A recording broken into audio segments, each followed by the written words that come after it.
Hello and welcome to the Stateside Soccer Show. My name is Jordan. With me, as always, is Logan. How are you today, Logan? I am doing well. I had to work on Sunday, but pretty tired. But we'll get through it, Jordan. We'll get through it. I had a late night Saturday. I was at the Orlando City game. Jordan saw me on TV. That was exciting. Yes. Yeah, it's so funny watching highlights, Jordan, and you can see yourself. And I know that I was watching a game that you were at, and I could see you. It's so Yeah. strange. It's like a different universe. It's wild to watch. It's some kind of weird inception.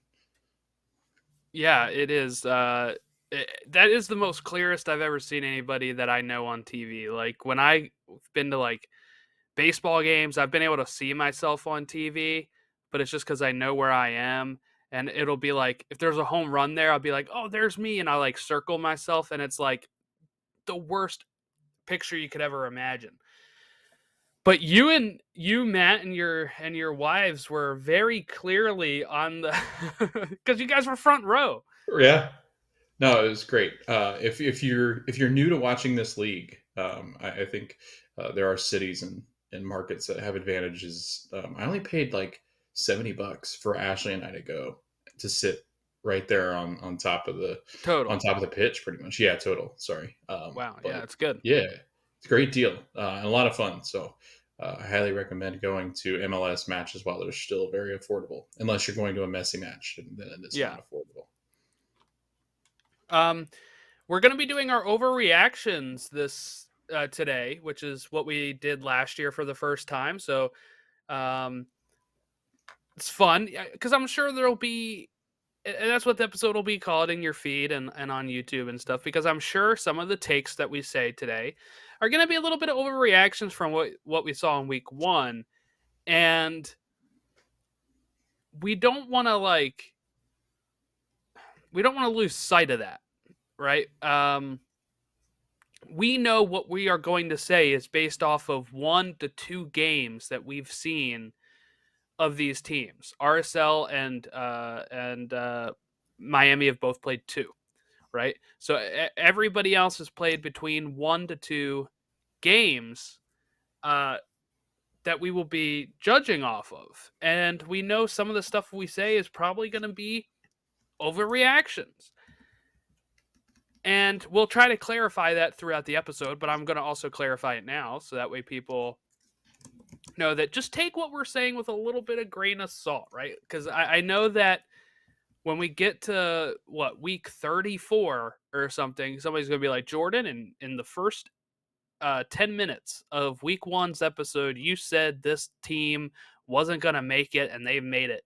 And it's like, yes, because I said that we were overreacting. And we know that we might be overreacting just a bit. But this is, Logan, I don't know if you know, this is one of my favorite episodes of the season because This is my favorite episode of the season. There's no doubt.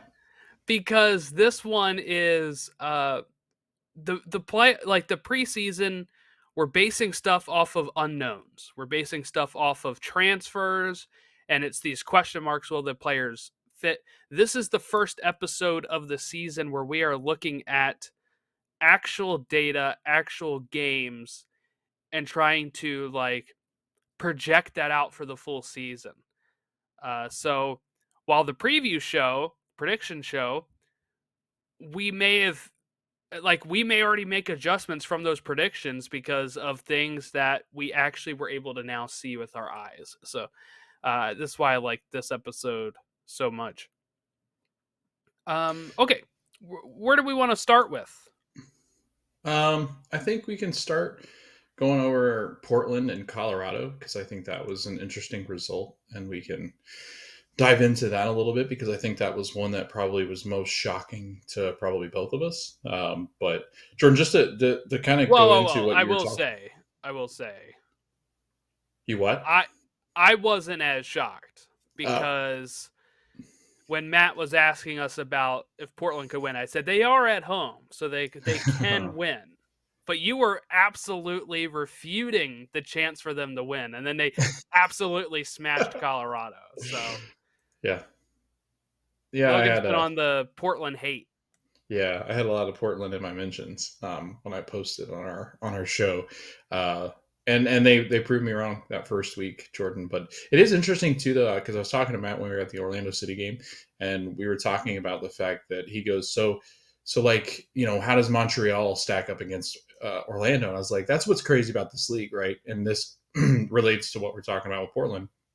This league is so hard to predict because it's all about fit, and the roster rules really make it constricting to teams to they can't go and do an overhaul, Jordan, where they're just building this absolute monster, and that might change here in a Yeah, you little bit, can't but sign four former Barcelona players onto one team. yeah, correct. Actually, you can now. Yeah, and there might be a fifth or sixth coming. But but what I'm saying is, like, Jordan, like this league, the cool thing about it right now is there's just so much parity because nobody can outspend each. Like you really can't outspend each other. Like there's teams that won't spend the allotted amount, but because of the roster rules and the DP spots and the international slots and the homegrown slots that you have to have, like there are so many roster rules that keep this league interesting. And I think that's what, it's interesting because we're talking about Colorado, right? We'll get into the match. Colorado had a massive redo on their roster. They bring back Sam Bynes. They have Georgi Mihailovic. They've got Zach Steffen. They're adding guys back into the mix that one haven't been in this league in over a year, and Steffen really long. So we didn't really know what we were getting with Colorado, but we thought maybe with when we talked to Braden that this team, Jordan, looks so much better on paper. And man, it really didn't feel that way. Yes, and this is where I will try not to overreact. I do know the show is overreact, but I do think that I will not overreact to this result on Colorado's side. Just because this is, yes, lots of changes, but some of those changes are going to take a bit to kind of gel. Um, did they look great? No, not at all. So this could be a little bit of a foreshadowing of what is to come for the season.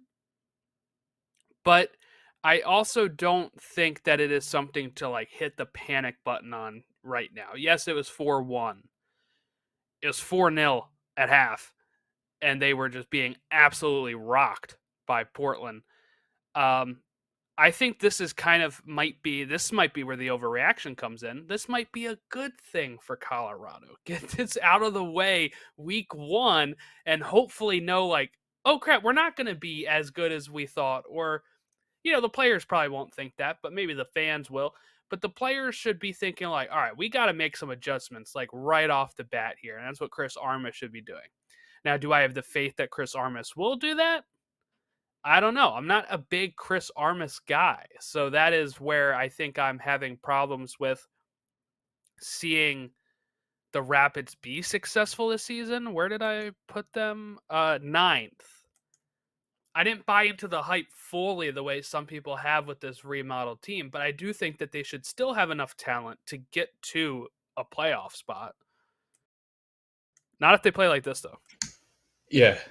One thing I found really interesting, our friend Matt Pollard over last word on, I think it's last word on Rapids. So hold on, let me double check just to make sure. He's at Burgundy Wave, and he Yeah. hosts the Rapids 96 podcast. Sorry. He tweeted that Armis was wearing a C-38 scarf against Portland. And Matt was actually asked by Chris Armis what's one of the ways that he felt like he could really connect to the fan base in Colorado, because I think that's been a huge issue with their head coaches and with that team. There's just been no connection with that team, and they had the instances last year where you had fans not wanting to show up and not support the team. Supporter groups were upset with the direction of the club, and there's this overhaul. But Jordan, like you and I have said, like you can try to connect all you want, but you've got to have results on the pitch. And I think sometimes, here's maybe an overreaction here is that I think when you and I talked about this, the hesitancy with Chris Armas is the fact that he's never shown really on the pitch that he can do much. Like none of the teams that he has coached have really gone on to succeed. And even in the assistant coaching realm, he's on staffs that just don't typically I don't know if they're not player friendly or they just don't gel well together, or if he's just he's gotten a bad rap with as far as just the players that he's gotten. I don't know what it is, but it does it. My hesitancy here is to and maybe I'll overshoot this, but I really am concerned that Chris Armas might not be the guy, even if the Rapids do become something and gel together, because they've got top talent. Like these are top talented guys in this league. Cole Bassett, like we even mentioned Cole that came back last year. Like these are top talent roster players, and Chris is going to have, I think, a little bit of a shorter leash. Like I think there's going to be a little bit of a all right, like you need to get this team gelled together. I'd say by summer he's really going to start to face some scrutiny if this is the way that they continue to play. Yeah, I think that might be an overreaction. But if they continue playing like this, yes, I can see that. But like I also just can't see them firing him or putting him on the hot seat by summer. Just because I feel like that would be overly harsh for him. Let's kind of move to the Portland side of things. Phil Neville, we were both very down on this hiring. He comes in, they win 4-1. Should we overreact to that? They didn't have Evander, they didn't have Felipe Mora, they didn't have Claudio Bravo, and didn't have Maxime Crepeau. And here they come and they have Eric Williamson back and he scores 9 minutes in. Anthony scores 2 goals and also forces a Sam Vine's own goal. And there's your 4 goals. And they were just kind of like really now that they reviewed one of the goals, one of the Anthony goals, which was clearly onside, so they kept it, thank goodness. But yeah, I don't know if I can overreact to this. I don't think you're going to see Portland go out there and smash every team like this, but maybe I will react to this and say maybe I was a little harsh on Portland and Phil Neville to begin with, and this is where the overreaction comes in because it is just week 1 and this could all still go south, but I feel like maybe I have to give them a little bit more grace for the time being. Yeah, I think everybody's going to be, Phil Neville's biggest critic until he continues to have success, and maybe he does continue to have success. But I think in the same ilk as Chris Armas, I think they both have similar coaching stories in the way that they've been given talented rosters and they've been underwhelming to say the least. Especially Phil Neville, especially with what we see Miami do right now. That clearly the pocketbook wasn't the issue. It felt like Phil had the chance to go out and get players, and he never really seemed to understand that. And some of that's on the sporting directors down there in Miami, and some of that's on ownership. But Phil Neville, I mean, he had Gonzalo Higuain, he had the Higuain brothers.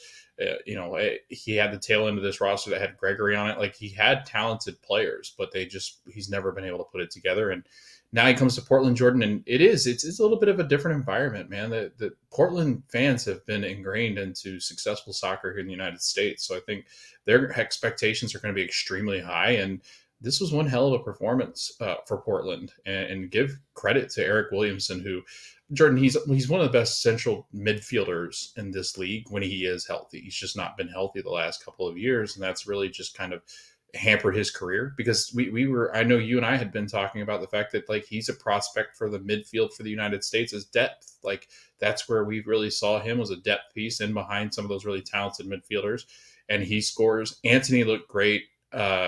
And just to get a win like this, and like you said, Jordan, you mentioned those players that were out. Those are massive pieces. You have the best goalkeeper, arguably one of the best midfielders in Evander. You have one of the best defenders in Claudio Bravo. Like those are good players in MLS, and I think to win against a Rapid team, and it was 4-0 before halftime. Like they blew them out of the water. Like they took. I think they took our predictions, Jordan, and laminated it somewhere. That's what it felt like.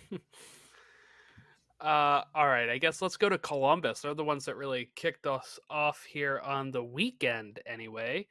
1-0 win over Atlanta. Is this real? The first ever 1-0 win under Nancy for Isn't that Columbus? crazy? Yes. It was a stat that was in their press release and in their main article that they wrote for their website. I was like, no way. I guess because last year they were giving up a lot of goals late, right? So they would have like a 2-0 lead and it'd be 2-1, or they'd have 1-0 lead and it becomes 1-1. And that was a theme. So yeah, I guess that it's just crazy. A whole season without a 1-0 victory until the first game of the next season. Uh what was our thoughts on Columbus versus Atlanta? Because this is one where Columbus really should have probably put it. It probably shouldn't have been the first 1-0 victory. They had so many chances to really put this game away, and it was kind of a repeat of what the first game out of 3 against Atlanta that they played, where it was. I saw people saying the stats, and it was very similar to that first game at halftime. So they were actually playing better.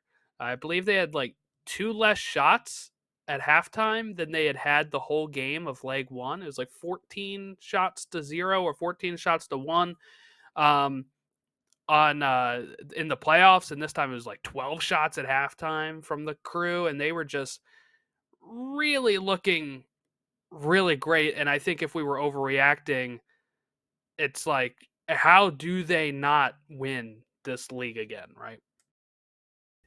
Yeah, that I mean, all of what you said is pretty damn accurate. Like it, Jordan. The last time that Sony won back to back MLS Cup, was that Seattle? Would that have been Seattle that did that? No, no, it No, was I can't remember pretty who sure it it was. was Galaxy. Was it Galaxy? Okay.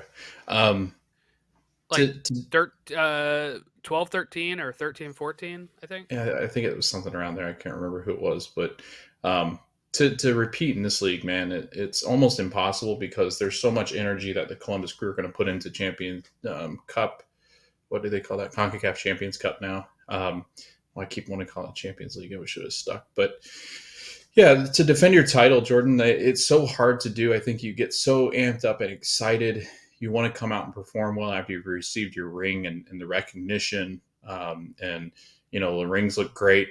But the team looked great, actually. They just didn't finish any of their chances. 16 shots. It was like the first hour of this match, Jordan, it felt like they were just constantly attacking Atlanta. And Atlanta had no answer. And maybe that's something we talk about too. Is Atlanta's defense didn't look great, and you wondered that Miles Robinson gone, new blood in. What was that going to look like? And it didn't look good.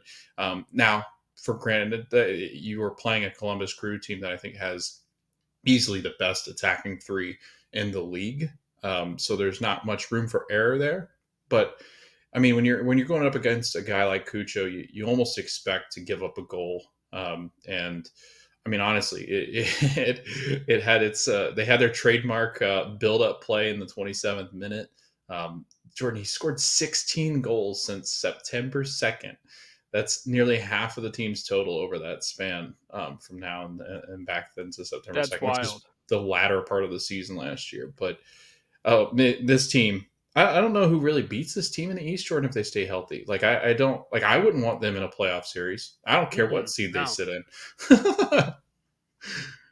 Oh my gosh. Yeah. No, this is crazy. Atlanta, I feel like this has to start putting pressure on Pineda um That's a good at, point. at Yeah. some point here, because he has been given enough time, I think, that this season really should be Hmm. working the way back to being what they were. And they just haven't really showed that. There's times where they get totally outclassed like this, and it's now they were still in the game. I guess that's the biggest thing you can say, right? Like Guzan came up big in this game, but like Yeah. he's not going to play forever. So like you're going to have to at some point find either another goalkeeper that's going to be as good to Hmm. keep them into these games, because they were just letting up so much pressure, and just they just didn't look good. They kind of came into it a bit in the second half, probably last 10 minutes, where they really had a few more chances, but it just never really felt like they were going to score. Yeah, I mean, you look around this team, right, in Atlanta, and you say, I mean, if Thiago Almada leaves Jordan, I think there's a realistic chance to believe that this team is going to take a tremendous step backwards just because of how integral he is to that midfield. I mean, going forward, it was Thiago Almada or bust, and I think that's where you run into some of those issues. Is that when Yakimakis is the prolific goal scorer that he is, and you can't get any service into him, you start to wonder, like, what does that look like when Thiago Almada leaves, right? Because I don't think Silva provides that. I don't think Lobiani's, provides that. I don't think Schleich. I mean, if Schleich does anything, it won't be until next year where he really starts to provide that service. And then, he's more of a defensive midfielder anyway. So I don't know. I'm kind of I'm kind of on the fence here, and I think you're right though. Like, if I had to say Atlanta is going to stay safely around the sixth and seventh spot, I think there's a lot of people out there that agree with that. Like, a sixth or seventh spot seems to be pretty accurate for what this team might be. At fifth, if they play well, if they get a lot of goals from Yakamaki. So I don't know. Yeah. I'm interested. Derek Williams to replace Mile Robinson. That's a huge step backwards. Gregerson, like, I just don't know, Jordan, where this team has gotten any better unless Schleich really turns into that difference maker in that defensive midfield and somehow progresses that midfield to be more attack oriented. I don't know where they've gotten better. I really don't. I'm rooting for Bartosz because I'll tell you, Yeah. I love the name. That's a great I name. Yeah. it always makes me think of the show Dark on Netflix. It's a German show. One of the characters' name is Bartosz, and so that is where I go in my mind, and it's one of the greatest shows of all time. So make sure you watch Dark on Netflix. Anyway, let's go to LAFC versus Seattle. Yeah. 2-1 is how that game finished, and Hugo Lloris got the start. Um, you know, uh, first game in 10 months, 37 years old, and he immediately got put to the test as Jordan Morris had 2 minutes into the match here, a one-on-one, but Lloris came out with the save. Then we had so Lloris made 7 saves. They got a goal from a penalty kick from De La Vega, who I thought looked pretty good coming into the match. He came in late. I think he was in for 5 minutes by the time they got the penalty, and he just stepped up to take it immediately and did a great job scoring it. And I thought I thought De La Vega looked pretty good. So I'm excited to see him uh, in more time on the field. But LAFC gets kind of the first punch in this. I think what most people would say is a battle for the top spot in the West would be LAFC versus Seattle. One of those two, we think, is going to finish in the top spot. Do you think that this result has swayed your opinion any at all on who gets that top spot? Yeah, I think I had a little bit of reservation about Los Angeles. That's weird calling that LAFC. I had some reservations in just the fact that I think, Jordan, they come into the season without Carlos Vela, who's been a linchpin for them for so long. And there's chances that he comes back. I even heard some rumblings of the LA Galaxy. That'd be fun. Uh, but yeah, no, Carlos Vela not present. Denny Bouanga seems to be eventually a sell off to a summer club. I think that'll happen. But yeah, I was like looking around going, all right, so who's up next? Right. And I think we got that answer. I think we got Bogush, who was really fantastic. Tillman. Those were great goals. Two of the top goals that, I mean, we had some great goals. Benteke's headers, Bagush's goal that he kind of brings across from outside the box. You've got Tillman's volley that was amazing, both fantastic. But again, kind of going to, I think LAFC is formidable. I had some concerns that maybe they'd have to, grow into this because they do have such new players on the roster, and you're going to have to get these guys integrated. I didn't know how Hugo Lloris was going to be, but he ended up being that goalkeeper that I think put France in this title seat in the World Cup. So yeah, I think we've gotten to see Jordan LAFC kind of retool and restock, and I'm interested to see what they do if they go out and try to add another really young attacking player to add into that mix. when if and eventually he does move on in Denny Buwanga. But again, this team is so deep. Adding back Edward Atuesta is such a massive move for LAFC, and then having such a supreme goalkeeper, which you already had in Crepeau, but again, they've just lined themselves up again to compete for the West, and I don't think there's two better teams than these two teams. Was Atuesta really gone for 2 seasons? That sounds right. Yeah, like they were talking about it on Yeah, the on the broadcast, and I was like, it does seem "Wow, like it was one, doesn't two." it? It felt like one. Yeah, it It really does. did. Yeah, I guess Um, it was two. Yeah, that's wild. that shows how long we've been doing this now. That is, yeah, that's another thing. So what? Our fourth? Is this our fourth season? Right? Yeah, 2021, 2022. Yeah. Um, yes, that's crazy. So we covered him for the first season, right? And then he left, and then he's back on our fourth. Um, yeah, I don't know if this really changes my mind on anything. I feel like with Seattle, they'll hopefully like they didn't have Stefan Fry, right? They De La Vega came in so late. I'm hoping he gets worked in a bit more right as he gets more comfortable and fit. And hopefully that they get up to that top spot because I had them in the top spot there. So that's what I'm hoping for to be correct. Also, I think people know I kind of have like a I don't know, would you say a man crush, a team crush yeah, on a Seattle? little bit of softy spot there for Yeah, Jordan. Yeah, no, I got one for Vancouver. It's a weird who team to haven't have again. played, Yeah, who right. haven't Who played. We hadn't got played two yet? games for RSL, 2 games for Miami. They Yeah, couldn't fit a Vancouver game in there. poor Vancouver. Um, I know because they probably had they were already knocked out of the CCC at Yeah, that point. but they've got the odd team. Like they're the odd team out. I know, Unfortunately, but we had 2 games for 2 teams. They could I have know. had like Yeah, one of them be Vancouver and give RSL right. a day off. Yeah, that's true. Yeah, that Because is you kind know of they weird wanted that to the schedule. abuse the Messi stuff, so they were gonna put Well, yeah, Messi twice this week. That's fine, especially against the Galaxy. Yeah, they wanted right? that. And for first kick, it makes Yeah, sense. But maybe give RSL a little break, not have them go from Wednesday to Saturday or good whatever point. it was, and give us a Vancouver game. Right.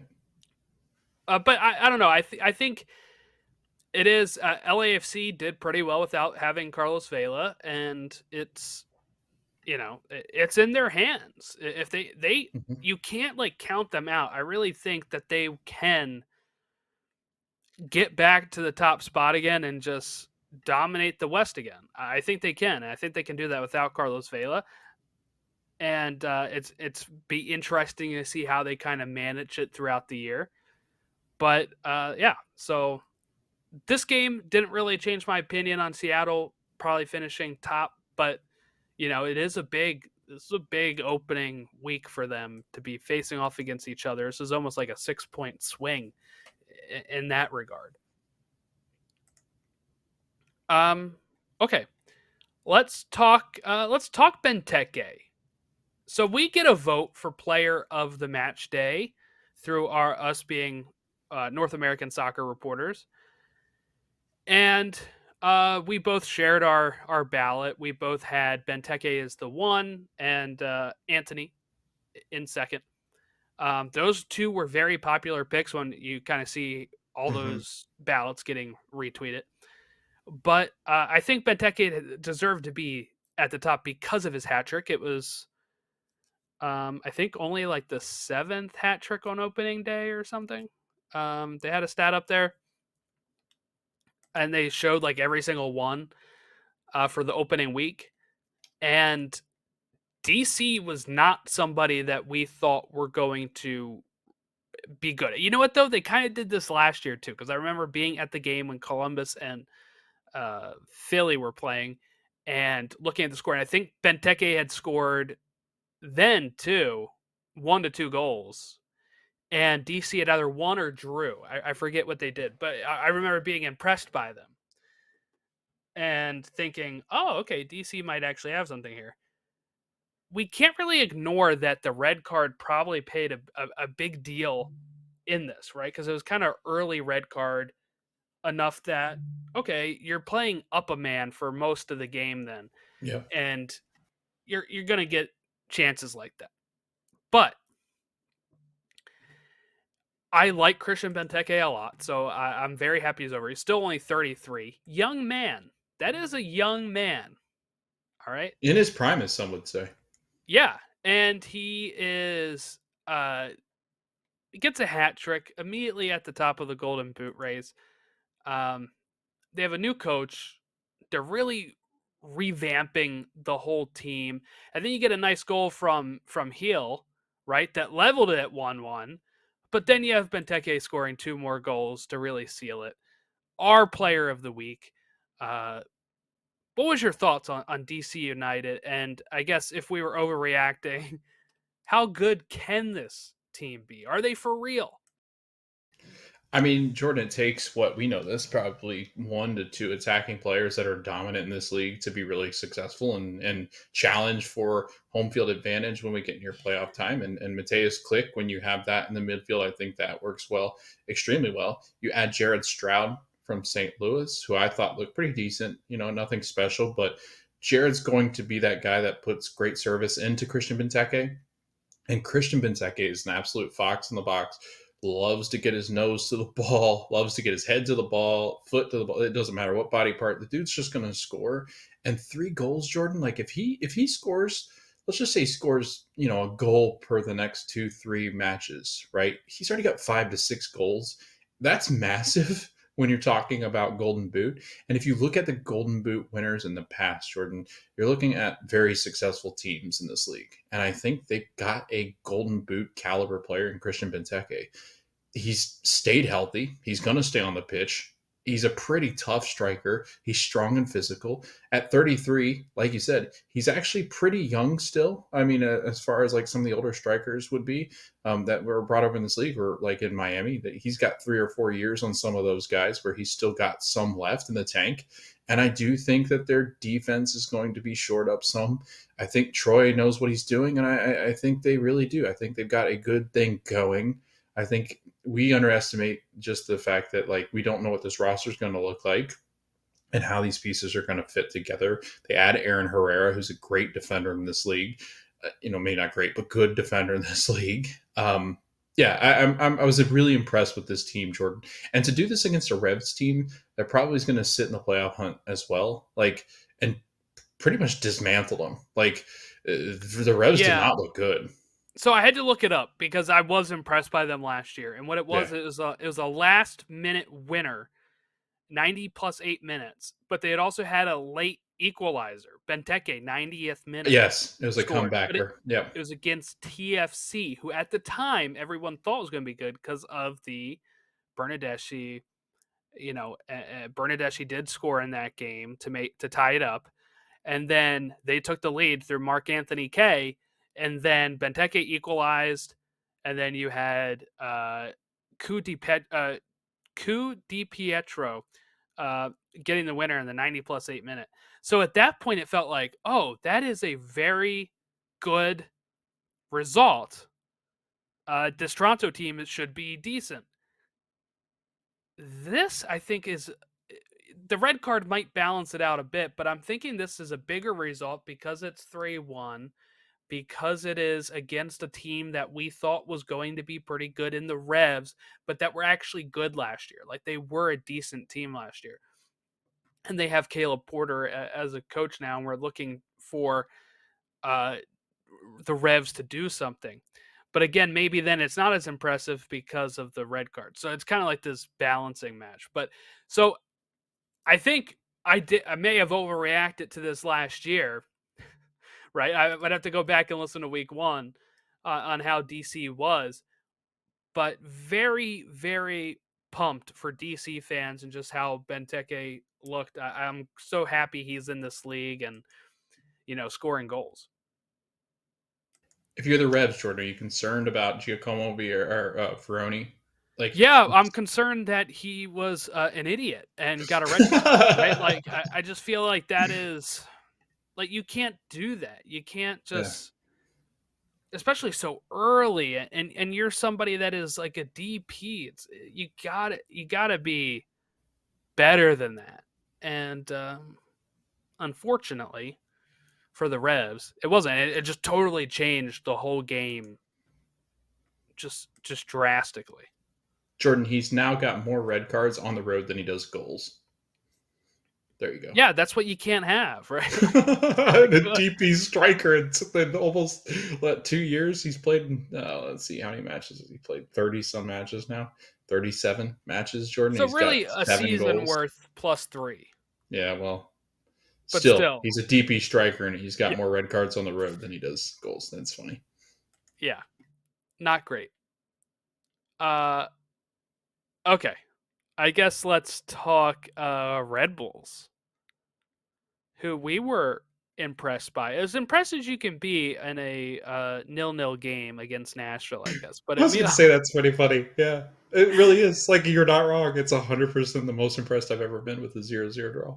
Emil Forsberg, who we were very excited about seeing, and this is the type of signing I've been asking for New York to make, go out there and make it, and he looked fantastic. Nashville looked terrible at home, and it makes me, if I am going to overreact, really worried about where I think I put them 7th. Yeah, so that's not too terrible, but I don't know, man. They're lucky it finished 0-0 because this game felt like a Red Bull win, like all the way, and they just couldn't score. Yeah, so Nashville were without Mukhtar, Sam Sturridge, Leal, Zimmerman, and Lovitz. Lovitz and Zimmerman were actually on the bench, and Zimmerman came in Yes, to late. thunderous applause. Yes, as he should. He's the best defender in this league Yeah, until somebody dethrones him. But I mean, Miazga. People go, "Oh, Miazga did it." I'm like, yeah. no, He Zimmerman's has still the dethroned him. best. He Yeah, it's won true. the Yeah, he won the he award. did. I'm sorry. I apologize, but Zimmerman's still a better defender. Anyway, we won't get into it. But Jordan, there, and I saw this tweet online. I forgot who tweeted it. I think it was Pharma, who is one of their podcasts. Big Pharma. Tweeted, yeah, Big Pharma, Big Tech too. No, Jordan, they tweeted that we're one Hani Mukhtar hamstring or ankle away from being Toronto. I was like, Yeah, that's pretty accurate. Like, yeah, that is a legit concern that you and I have talked about and expressed, that they gotta find somebody to play next to him. You can't tell me that Randall Leal is the answer, or Sam Surridge. Like, I know he had a decent showing in CCC, but Jordan, come on, like, you're wasting one of the best players in the midfield that's ever played in MLS. Like, he is that good. Like, Hani Mukhtar has been in every MVP conversation since we started this show. Like, that is wild to me to say that he's been in the conversation. It's just so happens that there's other guys out there like a Lucho that are better than him in a certain season, but he carries this team. He and carries this team. he will not win it if they do not get really high up the table. The one Correct. thing we always look at MVP, it's almost always a supporter shield member, and it's almost always, if not, somebody that is close to the top that has really great goals plus assists. Like, that is what you need to be able to do that. And if they're not going to score off of his goals, then he needs to score the goals. He cannot always produce at his MVP season, which is when I think he scored the most goals that he has. Last year, I think he just assisted more than he probably usually had. But it is that is their biggest problem, and Nashville's biggest problem. And if I am a Nashville fan, I'm watching this and I'm thinking, oh boy, this wasn't great.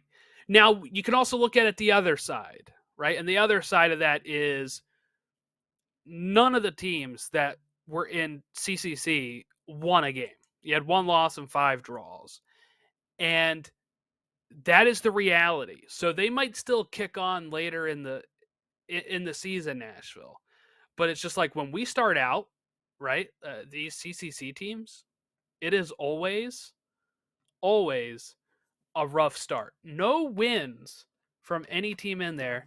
That stat is helped boost it by the fact that Vancouver didn't even play. Because they probably had the biggest time difference where they Yeah. could have probably won a game. Yeah. But let me see. If I'm looking at the results from this It was past week, the Revs Cincy lost. drew. Revs lost, yes. Yeah. And then the rest were all draws. Yeah, so the Revs are the team that lost. Yeah. Union drew. Orlando drew. Cincinnati drew. Who am I missing? Uh, Columbus won. Houston and St. Louis. They drew. Columbus won, but they don't. That's right. They have the buy in CCC, right? Yeah. So they don't even Yeah. have to worry They about don't that yet. factor in. Okay. Yeah. Yeah. So Philly drew. They should have won. They had a really great chance late in that game, and they would have been the only team to win this game. Mm-hmm. Talk about we don't have this on the notes, but I am gonna talk about it here, I guess. I had your game on my laptop and I had my game on the TV, and both were really end to end stuff at times. Yeah. But Philly ends 2-2, and your end at 0-0. Yeah. Yeah. They felt very similar from when I watched the Union highlights. I was like, Yes. this feels like the Orlando game. It just Orlando's game didn't have goals. Like there were goalkeeper mistakes, there were defensive mistakes, goalkeeper saves that saved their lives. But it Yeah, turned because there out was that you a guys converted, they converted too. But Orlando and them had multiple opportunities in that same one-on-one and didn't score.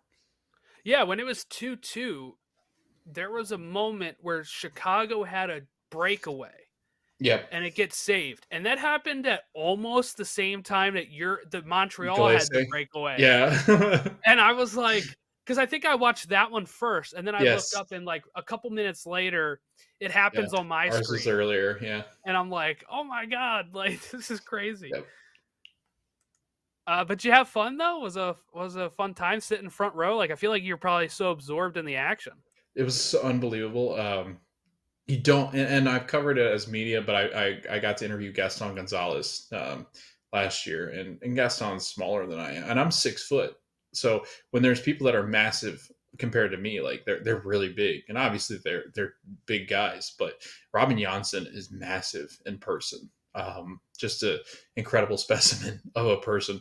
But yeah, no, it was really cool getting to sit that close to him as they're warming up, and you got guys talking to some of the fans. And Jordan, the funniest thing to me was that I forget Jonathan. I think it's Jonathan Sergios is the Montreal. I think he's their backup goalkeeper because I'm assuming Braidsa is going to be their starting goalkeeper. I don't know. I got to look that up. But he signed a Pedro Galese kit at the end of the game. The other keeper. It was very That's strange. It funny. was very odd. He like pointed to it and he was like, "Yeah, I'll sign it." I don't think he realized it was Orlando until after. But anyway, no, I had a lot of fun. The games were. I mean, it was a lot of back and forth with no goals. It was kind of an exciting 0-0 draw. Yeah, yeah. So I guess let's kind of pivot to Miami. Look, you should be very happy that if you're sick of Miami talk, we saved it for the last like 15 minutes of the show. All right, so you got a lot of good stuff. But they had two games, and they went ahead and they uh, drew. They drew with Galaxy, and they beat RSL. But they said 4 points. This is where maybe I have a hot take or an overreaction. I've seen a lot of people down on this team because of how they played. But Logan, I think I'm high on this team because even though they didn't play great, they have 4 points. And last year, these would have been losses for them. So the fact that they have a win and a draw after getting outplayed, and I think you could say both games, it is a good sign, I think, for Miami that they should at least make the playoffs. Um, you can say, yes, playoffs, so many teams get in that it's not that big of a deal. But after not making it last year, they really just need to get into the playoffs the next 2 seasons to give Messi a shot at MLS Cup. That's really all that they need. You don't have to win the Supporter Shield. You would love to get top four to have a home game, but really get into the dance, and then you have players that have won cup competitions before in their lives on this team that are so experienced with Europe. that might be able to just take that cup format of the MLS Cup and run with it and win you another trophy. So I think I saw so many people down on them that I'm actually kind of high on them because they still got the 4 points and they didn't do it convincingly, but they did it, and I think that's all that matters. Yeah. So in fun MLS math here. So Jordan, if they are on average like right around a point per game on the road, which would be really good in this league, because taking a point on the road is essentially what it's not your goal, but like that's your goal. Like you want to get away with 1 point in MLS. That's how that's worked. And no team is really that great on the road in MLS, which is a lot of fun. It makes that the league even a little bit more crazy. Is that it's very difficult to win on the road. But let's just say, Jordan, for instance, One team won on the road this week, and that was Minnesota in Austin. That's it. Stan, that's a good point. I didn't know that. I didn't really consider that. But this goes to my argument: is that if Miami gets one at the end, right, and Messi was pretty much a non-factor for 89 minutes in that match until it His was time stars, for yeah. Messi to be who Messi is, and I think that's the thing that I get it. I understand they're the big evil giants. They're playing with four Barcelona formers. Um, a lot. All the focus is going to be on them. All the advertisement is Messi, Messi, Messi, Messi. Like I just think of that sound in my head, Messi, Messi, Messi. But Well, Jordan, like, also, you got to think Apple has reason to as well yes, because they have two documentaries around this guy. They got correct, Messi Meets America and Messi's World Cup. yes. So, yes, they're going to push Messi as much as they can. Right, and all seven of the other DP players that are going to play with him this year. But but yeah, no, Jordan, like it. If you take at least 8 or 9 points away from your away matches, like you look at the Eastern Conference, the ninth place team had 43 points. Like that's already narrowing it down to like you're talking about like 35 points, and that's really reasonable to get at home, especially with this Inter Miami club, especially this club that's going to be playing in front of sold out houses. They've got a chip on their shoulder. These guys are not like, I get it, they're old and they did look old last night. But again, you got to remember they played midweek. Everybody looks like this after a Hmm. midweek match. Doesn't matter how old you are. They just looked old. But man, when it was time to get it going, they got it going. Yeah, I've got some hesitancy in thinking that they can do this throughout the season. I don't think they go anywhere near a supporter shield, but that's not the goal. I think the goal is to win one of these big tournaments, and you'll see that once they get to it. I do think Tata has to figure out, and he's people that are always like, "Well, Tata, he's not figured this out." Like, dude, he won an MLS Cup. I don't know. He's figured it out. He's going to he'll rest them. Trust me, he'll rest them, and then people will be upset. And you guys get on him for resting these players when they show up to your stadium and you pay hundreds of dollars for these tickets and you get mad at him, but then you're like, well, they should rest him. They look old. What do you want? But Jordan, this team, man, you got to be careful. Like if I'm Orlando City, I'm an Orlando City fan, and I'm sitting in the playoffs, and I have a first round match against Inter Miami. I'm not feeling great if they're all healthy. I'm really not. I don't care if we're at home or not. This is a this is the best player in soccer until somebody tells him otherwise or he quits playing. Like he is a snake in the grass. He's always done this in Europe. He'll sit back. He doesn't look like he's into it. And then all of a sudden he's got 2 or 3 goals and he's opened you up like a can of worms. So it's interesting because I love to see people overreact to this. And like you said, Jordan, though, 2 matches in a span of like 4 days, 5 days. And they also came from overseas where they've been playing this crazy preseason tournament Yes. when they've all been hurt and they've got 4 points. Dude, like, this is a damn good team. You got to be careful. Be very That is why careful. that it was so silly when ESPN put out a thing that said, what after the second preseason game, Miami hasn't won a game since September. I'm like, Yeah. the season ended in October. Okay. They didn't make the playoffs. So you're talking about maybe 3 games, 4 games of real uh while he was injured. Messi was injured anyway. And then you had preseason games that mean nothing.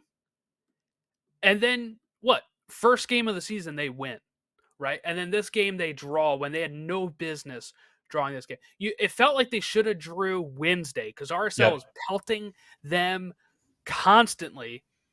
And then boom, the last minute goal that sealed it to 2-0. And you're like, wow, okay, I guess that's it. And then you have this Sunday when uh, LA is just running all over them and then get the lead, and you're thinking, this is it. And then last minute goal, and it's done, and you're looking at, wow, 4 points already at the top.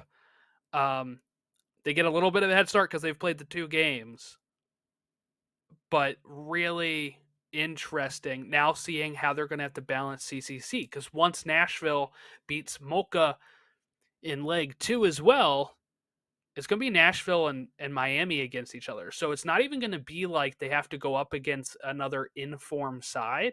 In fact, they might have it a little easy because they're going to be going up against Nashville, and Nashville hasn't really looked great.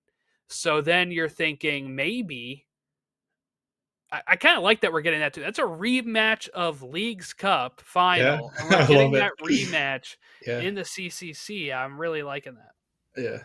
I just hope the Nashville guys are healthy. Like I hope Hani's, Yes, that's a big make concern it a for good me. game. Yeah, and that's a big concern, obviously. But and then on the Galaxy side, like you can't ignore the fact that like the Galaxy put Miami under the lamp last night and just absolutely beat the hell out of them for like 85 minutes, 88 minutes. Like it looked like Jordan. It looked like Galaxy were eventually just going to break it open, and it was going to be 3-0. But Drake Callender standing on his head like he often does. I think, Jordan, if we're talking about Miami and we're talking about weaknesses, sorry to go back and forth between the two, but the Galaxy You're good. exposed what the issue is going to be for Yes, this Miami team. It's that RSL defensive did too in the midfield. second Yes, half.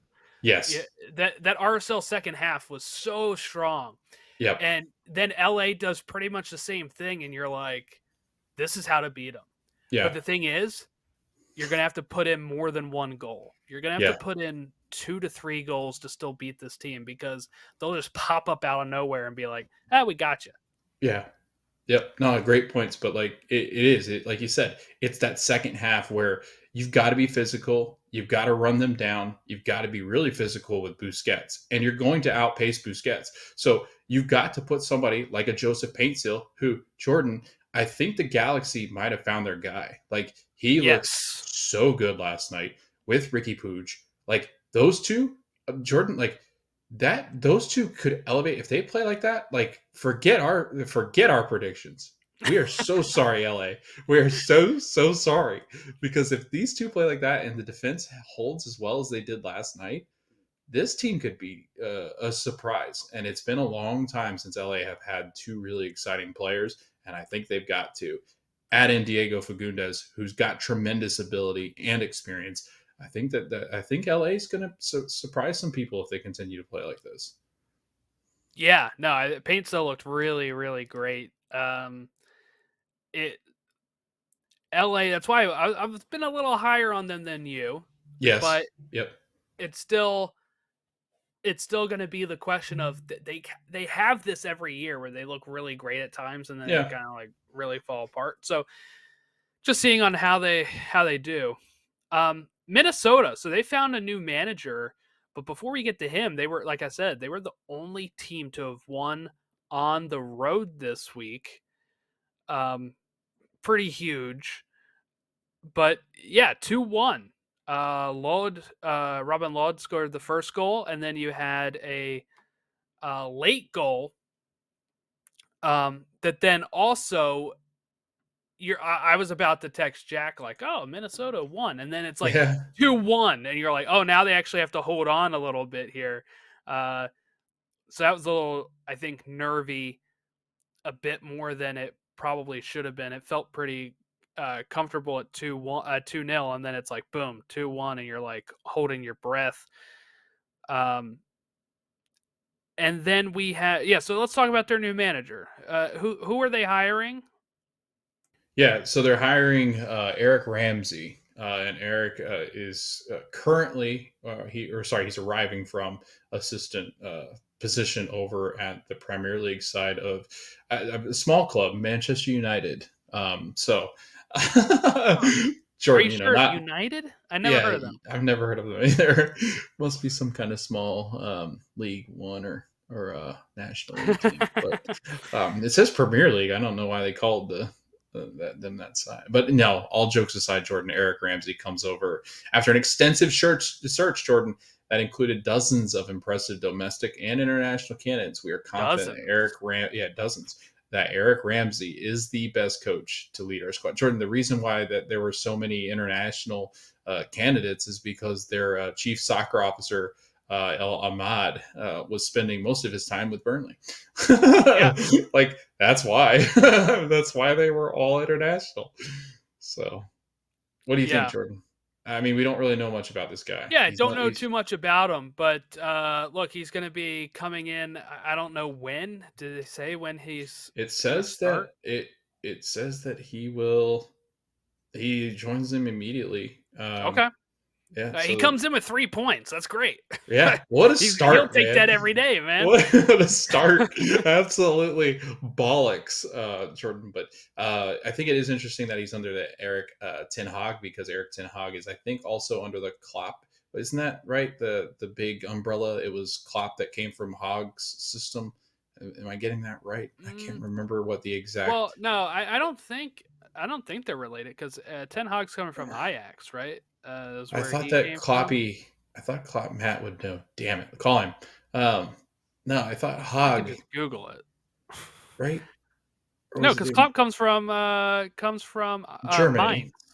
Yeah. Yeah, his first job was with Mainz. Who am I thinking of?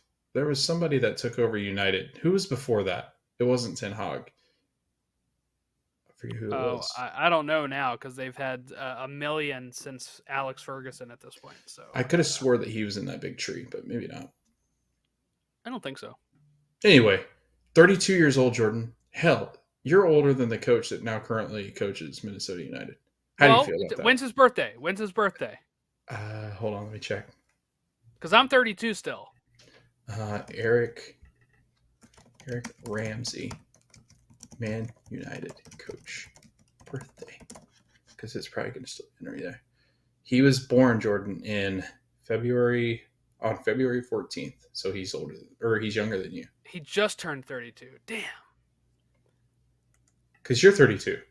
I'm 32, turning 33 in June. Yeah, Yeah, so so Jordan, you I are am older. older. Yeah, you're older than Come the on. Minnesota United head coach. 32 years of age. He's the youngest in MLS history. That's pretty cool. Wow. Well, we'll Damn. see how it goes. It's only their second ever manager, is how they promoted that, even though they've had an interim manager. But they had 2 interim managers. Uh, they don't count, I guess. They're like, this is our second ever manager. I'm like, all right, whatever. Just because you guys coach with interim coaches all the time doesn't mean you get Yeah. to call your second manager. Yeah, just because the other 2 weren't full-time managers doesn't mean they haven't managed your club. All right. Hell, you had an interim manager for like a week and he left. Yeah. Anyway, Dallas won it late against San Jose. San Jose had a early lead there, and then Dallas came back. And then we had Cincy Toronto 0-0.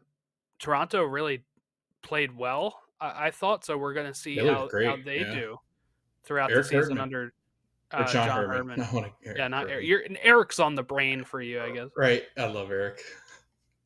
But John yeah, Herdman. so I guess that's anything else before we maybe jump over to the games that are coming up. I think we can touch a little bit on John. Like I thought John Herdman. I mean, the Italians looked good. Bernardeschi looked good. Insigne looked good. Sean Johnson looked like he had revitalized Yes. kind of that form that he had with NYCFC when he was one of the best goalkeepers. But Jordan, if they play this well defensively, they'll be a playoff team. I think. Like you can probably write that down. Richie Larea is back. Yeah, hell, he started. I was shocked. He's only been there for like 2 days. Yeah. And Richie Larea, if you guys do not remember Richie and know much about him, he led that Vancouver team back up into the playoffs last year, and then is one of the instrumental pieces on the Canadian national team. So to join his former manager in Toronto with these like that's one hell of an attacking force now. If Insigne is as happy as he claims to be, and he looks pretty damn happy. Yeah, I guess he just didn't like Bob I Bradley. I don't know. guess not. Anyway, and then Austin, of course, lost at home, as they are one to do. So they are not going to be good this year. They're in trouble. Yeah, they're in trouble. They don't defend anyone. Call it So. an overreaction. Call it realistic, whatever you want. All right.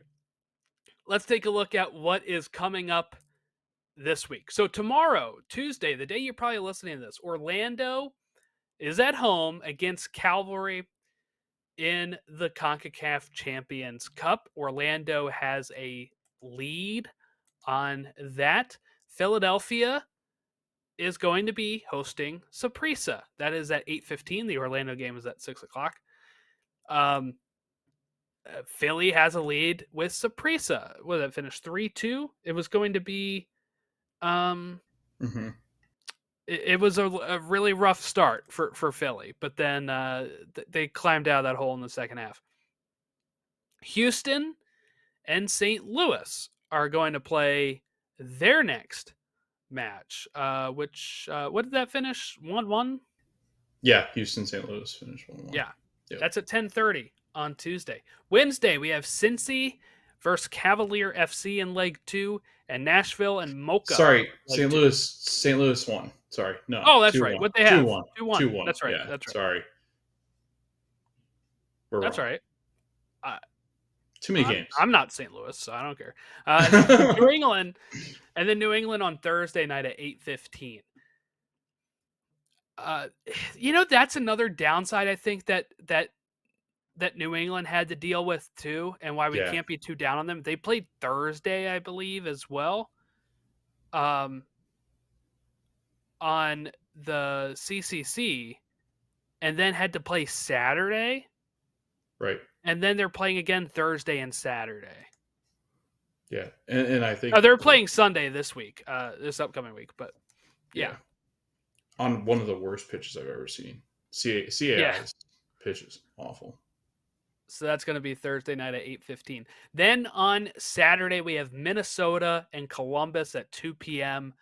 RSL and LAFC at 2 p.m. Then at 4:30 we have Miami and Orlando on Fox and Apple TV for free. Big game, baby.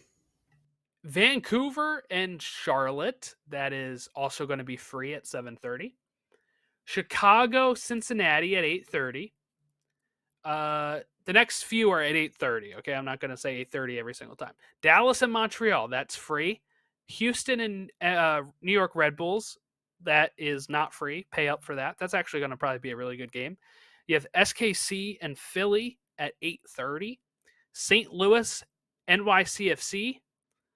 And then at 9:30, we have Colorado versus Nashville. That is free. Portland and DC United at 10:30. San Jose and LA Galaxy at 10:30. And then Seattle and Austin at 10:30. So Austin might start off with 0 points for the first two games. And then Sunday is New England, Toronto at 2 o'clock. Logan, other than Miami, Orlando, damn, what game are you looking forward to the most this weekend? Damn you, Jordan. Gosh, there's a lot of great games this weekend. Good night. Oh man, this is tough. I guess I'll go. You know what? I guess I'll go with one that might not be on everybody's radar, but it certainly is on mine. I'm gonna go Minnesota and Columbus Crew, Jordan. I'm interested to see what the Crew do on the road at Allianz Field. I think that Minnesota has looked formidable in the last couple of months here, including last season. So I think, Minnesota making a little bit of run there at the end of the year last year, playing pretty well, come into the season beating Austin. I think they're an intriguing team and an intriguing watch. I don't think people really watch this game because I think they're like, Minnesota, they should get pounded in by Columbus, but it's very difficult to win on the road, like we talked about. And I really got some confidence in this Minnesota United team and maybe what that team starts to look like now that they're under the leadership of Eric Ramsey. So looking forward to it. I don't know if he actually coaches, probably not. Maybe, I don't know. I guess we'll find out. But it's pretty early in the week. Maybe he coaches, but maybe he sits this game out. But yeah, Jordan, I'm looking forward to this. Anytime that Cucho plays, he's right now the best player in this league as it currently stands. So I'm really excited to see Columbus and Minnesota. Probably didn't have that one on your list of ones to maybe highlight. I'm going to go with Houston Red Bulls. I do think this could be a really fun game. Mm-hmm. It's in Houston. They are been a pretty good team since Ben Olsen. Ben Olsen has history coaching against the Red Bulls when he was at DC. And then you have Red Bulls with Forsberg and just like this whole revitalization of the club, hopefully. And that should be a fun game. Um, I would also say, if I had to name another one, SKC Philly, I think is pretty sneaky because SKC uh, is going to be a good team, I think. And then you have Philly. Um, I would almost predict a Philly loss there just because of CCC, and then also having to deal with going on the road to Yeah. Sporting. Probably going to be a tough environment, but who knows? Who knows? That Portland DC game all of a sudden became intriguing too, just Yeah, because of the start. As an honorable mention. yeah, because it's the like two of the top teams in the league. Portland Yeah. in first and At DC Providence in again. second. Yeah. Yeah, DC's got to travel a long way to go there. yeah, cross country. Mm. All right. Anything else before we dip out of here? No, man, this was a lot of fun. I really enjoyed this. I think it was a good start to the season for us.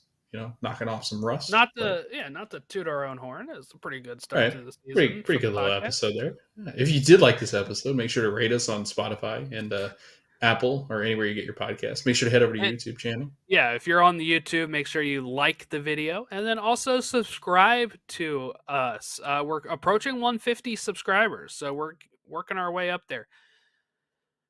So make sure you subscribe if you want to see more videos throughout the course of the season. We'll be here every week breaking down the MLS season and also just fun stuff on the way. We also cover U.S. men's national team. We're also going to cover what we can with like the lower leagues here in America. And one thing we didn't really get to here is the refs.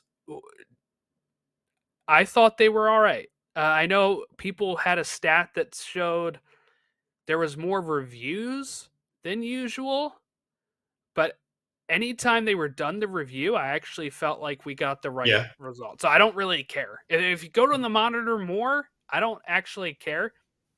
Just get the call right. And I feel like we did.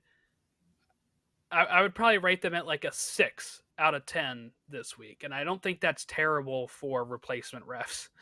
I, of course, want them to make a deal with the pro refs and I want them to get what they're asking for. But to me, it wasn't that noticeable this week. I know for some people it was.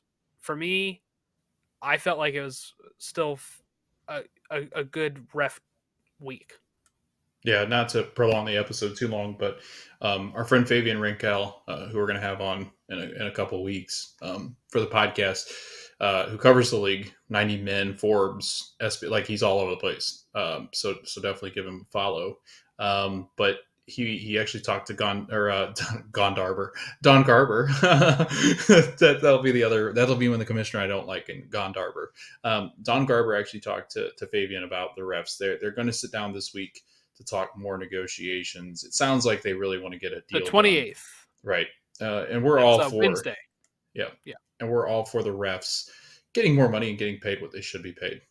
Definitely all on board for that and getting our refs back to this league because this is the most exciting season I think we've ever had in MLS. So I think it's time to get our refs back in. And then one more thing that was mentioned, Jordan, was there are 12 owners that are going to be with Don Garber, I think, tomorrow, discussing roster rules because Apple seems to be putting some pressure on the commish to possibly get some more roster flexibility here, Jordan. So Well, maybe in the what year to I'll say come, to that is Paul Tenorio did clarify that this is a already scheduled meeting. yes, yeah, So I don't know if it has too much to do with, some people see this stuff and they just think, oh, it's, you know, like you said, Apple pushing on them or this. He says this is a MLS product strategy meeting, now known as Sporting and Competition Committee. And then they meet multiple times a year, usually at least 3 or 4 times in person and via Zoom and phone many other times. This was a scheduled meeting, and another one is scheduled for the All-Star break, and another in the fall. Yes. So I saw some people really running with this of, oh, they're gonna make changes right now. This was something that was already scheduled Hmm. and isn't some sort of reaction or overreaction. But interesting to know that this is happening. Changes should happen next year if they are decided upon. I don't think they would go Yeah, I don't know. mid-year with roster rules. I don't know. Like The it would issue be is unprecedented. the issue is that they'd have to, I guess, do changes with the approval of the MLS player union, because then Yeah. you have to worry about the CBA, Yep. because you'd be making changes to that. So that might halt some stuff too. I don't know. Yep. So a lot of interesting stuff coming up, Jordan. Can't wait to cover it this year with you. So Yeah. So you can follow us at Stateside Show on all of our social media platforms. Have a great rest of your week, and we will catch you next week for, I guess, more overreactions of week 2 as we kind of settle into the new normal of the 2024 MLS season.